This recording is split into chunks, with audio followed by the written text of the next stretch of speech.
Olá, queridos amigos e irmãos. Eu me chamo Joana Pimentel, sou esperantista e espírita, e com base nas lições do livro Vida Feliz, ditado pelo espírito Joana de Ângelo, eu apresento toda semana a gota de espiritualidade, de fraternidade, que consiste de uma leitura, de um breve comentário e de um alerta fraterno contra o suicídio. Sejam todos bem-vindos, por favor, compartilhem e divulguem. Bom, a nossa 142ª gota nos fala muito profundamente sobre a postura na vida, diante das posses, sobre a fraternidade e a caridade. Então, ela nos diz assim: ó, as tuas necessidades reais não exorbitam a área das tuas posses. Cada criatura nasce ou renasce dentro do esquema que lhe faculta as melhores possibilidades para ser feliz.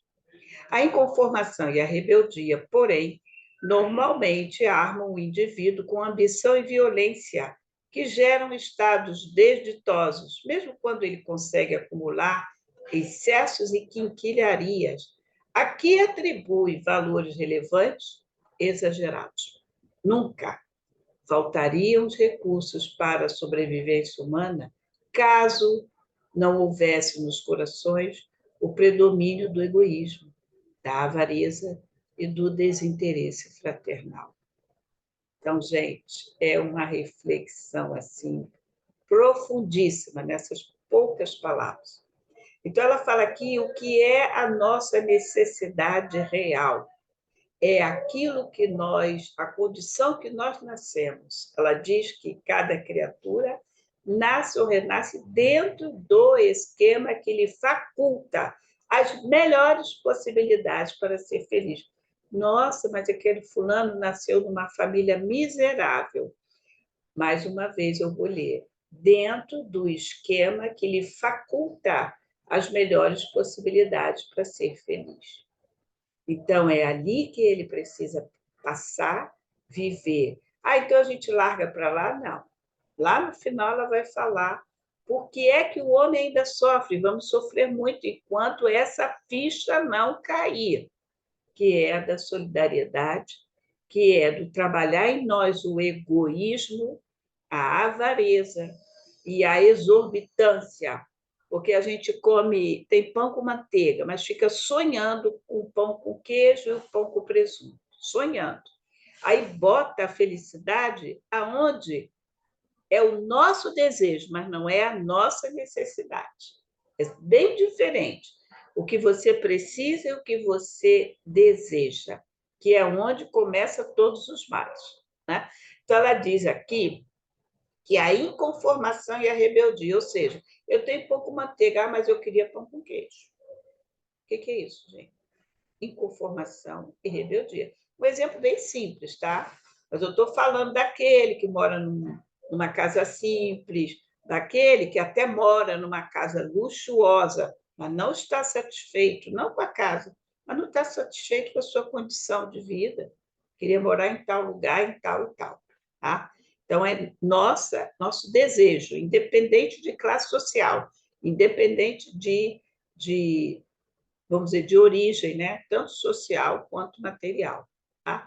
Então, ele diz aqui. Então, ele diz que, normalmente, a inconformação e a rebeldia armam o indivíduo com o quê? Ambição e violência, que geram estados desditosos, mesmo quando ele consegue acumular excessos e quinquilharias, a que atribui valores relevantes e exagerados. Tenho um exemplo muito simples aqui, uma experiência minha durante uma visita no presídio. Tia, eu trabalhava, ganhava pouco, mas, tia, eu vi um tênis que custava mais do que eu ganhava. Aí eu pensei, só um tênis não vai ter problema. Eu fui lá e roubei o tênis. Eu fui visitá-lo na cadeia.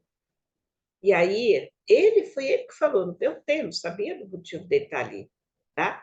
Então, tia, eu vi o tênis e quis o tênis. Olha só, ele desejou além do que ele podia. Ele poderia ter o tênis, de que maneira? sei lá, juntando 1 centavo por dia, 10 centavos por mês, ia demorar, ia demorar.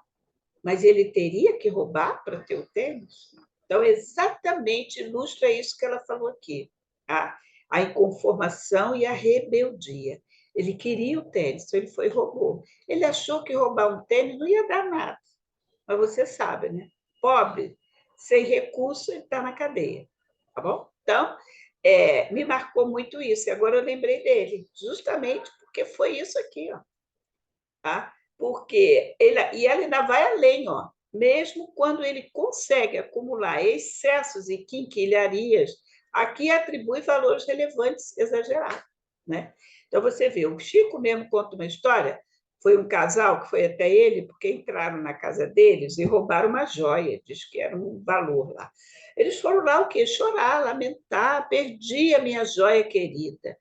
Aí o Chico olhou para ele e falou assim: Ah, meu filho, não fica assim, não. Deixa para lá. Como, Chico? Um valor inestimável, aquela joia, papapá, papapá. Ah, meu filho, você apenas está devolvendo, tá? Então, a doutrina espírita explica isso. O Chico é que contou. Ah, foi tirado da minha cabeça, não. Então, para fazer a gente repetir. O que acontece conosco, que muitas vezes perdemos, estamos simplesmente devolvendo. Não é porque é castigo, porque eu não mereço, porque eu não cuido. Não é.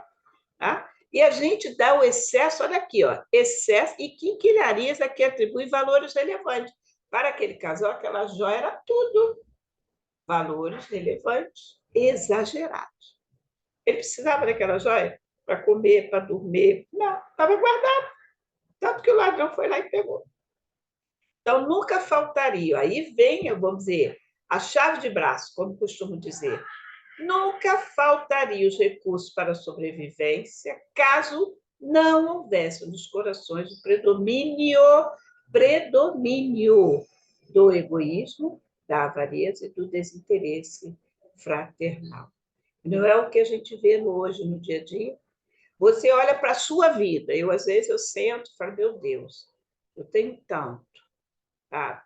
Eu sou muito questionada interiormente por isso. Né? Eu tenho tanto. Ah, você é rica? Não. Mas eu, com certeza, tenho mais do que eu preciso. Com certeza. Vivendo do meu salário, né, com conta controlada, ou esse mês eu gasto isso, mas eu tenho, com certeza, mais do que eu preciso. Então, o que eu tenho que fazer? Eu tenho, sim, que dividir, eu tenho, sim, que auxiliar aqueles que chegam a mim, que não chegam também por acaso, não. Tá? Chegam porque Deus, a vida, vai nos colocando de frente com aquilo que precisamos exercitar. Eu preciso exercitar o pouco da caridade que eu consigo fazer em bens materiais, mas chega também o necessitado de um abraço, de uma palavra amiga, de um conforto, de um estímulo. Então, de todas as maneiras. E a gente vê hoje acontecer isso aí. E eu sempre me questionei: será possível que Deus errou? Será possível que Deus colocou cada país com a predominância? Um é de grãos, o outro é do metal, o outro é disso, daquilo, da inteligência, como a gente vê o Japão. Deus errou? Não. É porque nós precisamos unir, a humanidade precisa se unir. Então, Deus colocou em cada vamos dizer, um dom, para que juntos a gente possa fazer o bem-estar comum, o bem-estar de todos. Não é um dominar o outro, que é onde entra o quê? O egoísmo, a avareza, o orgulho, a prepotência, tá? E o desinteresse fraternal. Então, nós precisamos repensar isso na nossa vida, no dia a dia, porque no momento que cada um de nós no planeta refletirmos sobre isso e buscarmos uma mudança pequenina que seja, tenha certeza que o planeta vai mudar de vibração e vai mudar na sua realidade, na sua necessidade real. Então, que Jesus nos abençoe e que nos leve a refletir sobre tudo isso. O que eu estou fazendo com aquilo que para mim, passou a ser desejo, faz parte dos desejos. O que eu estou fazendo com isso? Bom, o nosso alerta fraterno contra o suicídio é: o nosso corpo de carne é perecível, Mas você não. Você é espírito imortal, não o suicídio. Peça ajuda, ela existe. E, acima de tudo, muita oração. Fé em Deus, confie e aguarde. É uma página do livro Coragem, que é fantástica. Quem tiver o livro Coragem, ou procure na internet. O nome é Oração e Paciência, para a gente entender do que eu estou falando. Ore e confie. Que Jesus nos abençoe. Até a próxima semana. Graças a Deus, que assim seja.